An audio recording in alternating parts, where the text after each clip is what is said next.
Yo, I'm Anthony Nahara, and today I'm coming at you with something a little different. I'm actually in Virginia. I am in a little city an hour outside the capital. I'm like an hour away from Richmond.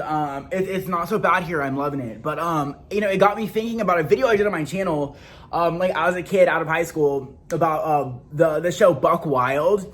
I reviewed the drug buzz that one of the cast members ended up in the news for. It was actually, looking back, I started reading some of the articles, and it was pretty tragic, and the outcome was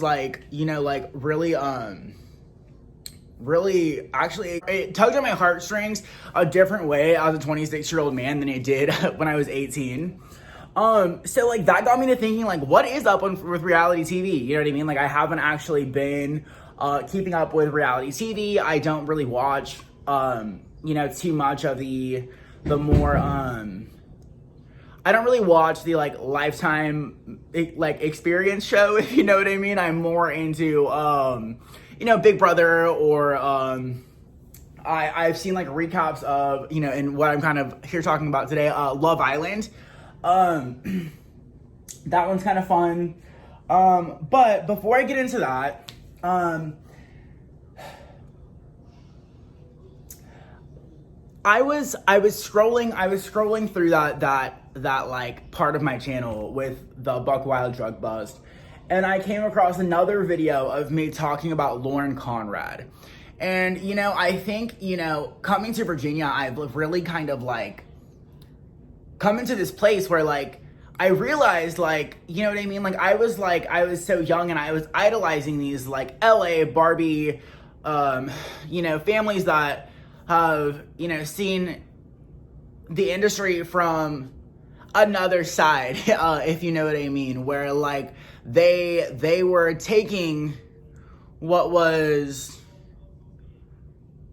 available. They were taking what was readily theirs in the scene, in the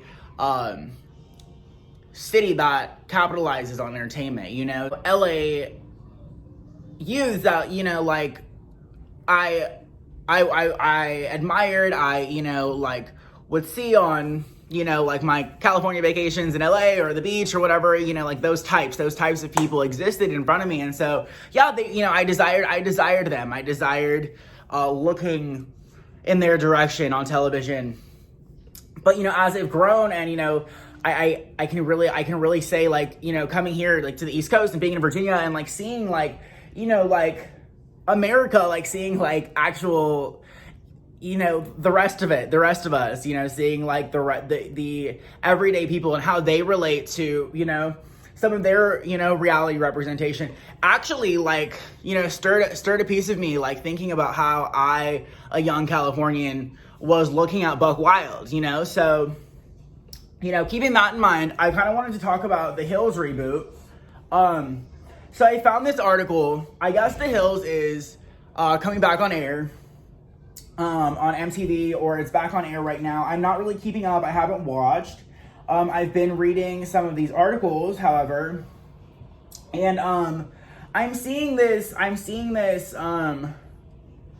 reoccurring article about Brody Jenner wanting Kristen Cavallari to be back on The Hills full time. So it says, I think the direct quote is, everybody enjoyed having her around. It was a great experience. She's so much fun and so cool to hang with. I think we all love her to death. We want her back full time. He added, she came into town. We had some really genuine great moments. She looks amazing. I mean, this girl had 3 kids, and you can't even. She's gorgeous. She looks incredible. It was so fun. It was fun having her around. So, I'm kind of taken aback. I'm kind of offended by these types of statements coming from the cast of The Hills, just because growing up, I kind of learned to treat other people online. I learned how to, look at the cast of Buck Wild. I learned how to look at reality television stars through the eyes of people who made Kristen Cavallari out to be the bad guy. So, you know, to see I'm all grown up and we all want to hang out with Kristen Cavallari, and, you know, that we'd like her back on set, and, you know, we are adults and we're going to act like it, and, you know, but we're going to change our, it kind of feels like a promise to change their ability to influence, you know, change their tone. It's a very large promise from a group of people that I don't think any of us can really say that we've been kept promises from.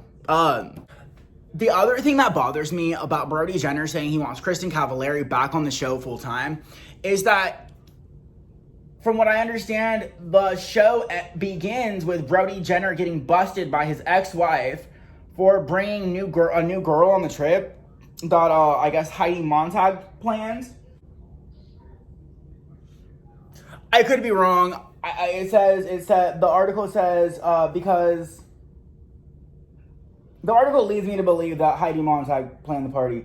But, you know, to have Brody Jenner, you know, still on the hills, still, you know, having this kind of frivolous, backhanded, you know, like douchey behavior, and then to, you know, be in the media saying that he's ready for full time with Kristen Cavallari. Like, is he willing to, you know, like, be that out front, be that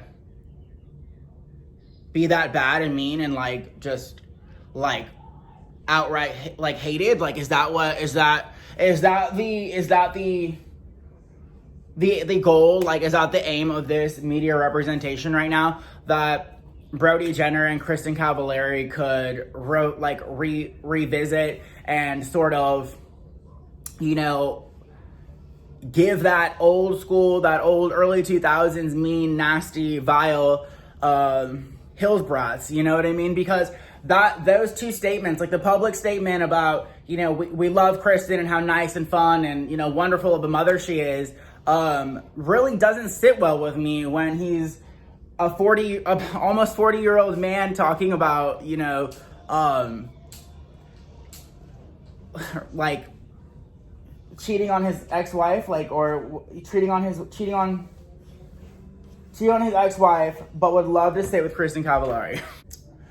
So, you know, now looking back at Buck Wild, I'm probably gonna binge watch Buck Wild if I can find it. Freaking pay my repentance, turn the Vampire Diaries off, let the hills go. But also, okay, I have to show you. So, I ran into someone online who actually showed me a Love Island season 2 contestant, Lake and Cal, Lake the Snake. Can you see? Okay, so like this is her page. So hot. We stand. The look, the travel, the body, yaddy. I just really got into the page, and like it's cool because looking at Lakin, like, you know, Lakin's someone that I can look back in my youth and say that I would have been inspired by. I would have felt the same energy, you know, that I think I could have felt literally from the cast of Buck Wild that I didn't allow myself to have as a young man in California. So, you know, shout out this here, right here, with Lake 2 E's _ the Snake 2 A's. Check that out. Virginia Royalty. I'm gonna say it. Virginia Royalty. Go off, sis. Thank you so much for watching. Please like and subscribe. You can follow me at Nahara's Gay World, TikTok, Instagram, Twitter. I'm streaming music on Apple Music, Spotify. You can find it on Dexter, Napster. The audio is on Instagram, Facebook, TikTok. Millennial Girl Reflections by Anthony Nahara. Let's make friends.